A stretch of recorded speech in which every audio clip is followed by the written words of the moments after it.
се пожалил на болки во стомакот пошто веднаш го однеле во Кумановската болница. 32-годишниот Видата Деми ненадејно починал откако примил терапија. Неговото семејство обвинува дека лекарска грешка е причина за загубениот живот. Тврда дека му било дадено лек на кој бил алергичен. Ја го носив таму и на Сабајле, викат мора да седе два пати дневно да зема терапија. Ако викам нема проблем. Ја го носив во 11 нешто беше и му дадов на докторот, тој доктор ли што беше, му дадов, пошто син ми не можеше да стои од стомакот. И ностоп имаше болки. И му дадов на докторот тај упат што ми беше дадено и отиде таму во канцеларија, она 30-50 метра колку од никот. Они што се направиле таму? Пошто докторот кога ги зема документи мора да ги гледа. Он не ги прегледа, изгледа, пошто он беше алергичен на налгин.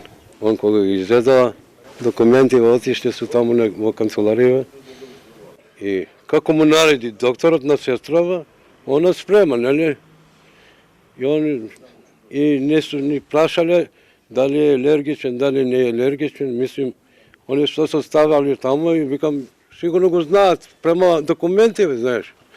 И затоа ја си мислеше, знаеш, толку имаше повреди, викам, према документи, нема проблем, че нема да... Ој. И што се направиле, она сестрава дојде и го стави инфузијава и што да прават, пушти ја на брзина да си тече. Ја го гледаше како тече. Амет Адеми вели неговата борба не запира и ќе бара одговорност. Сакаа да го земат. Детево да го несат право за капела. Ја викам, не го ставиме. Да си до крај ќе тераме. Да видиме кој е виновен тој. Нешто моје дете настрадало. Ама да не биде за друг пат на другога да не му се деси.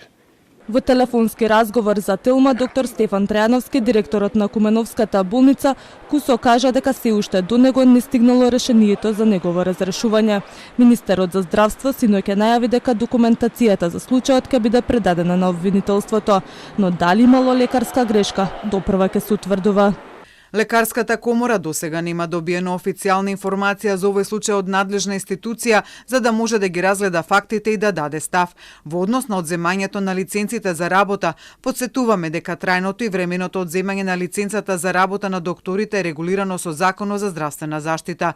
Согласно овој закон, во случај на сторен стручен пропуст, трајно или времено лиценцата се одзема по добиена правосилна судска пресуда. Телото на починатиот е предадено на обдукција за да се утврдат причините за смртта. Пред неколку дена, токму во оваа болница зад мене, почина 32-годишниот Видата Деми.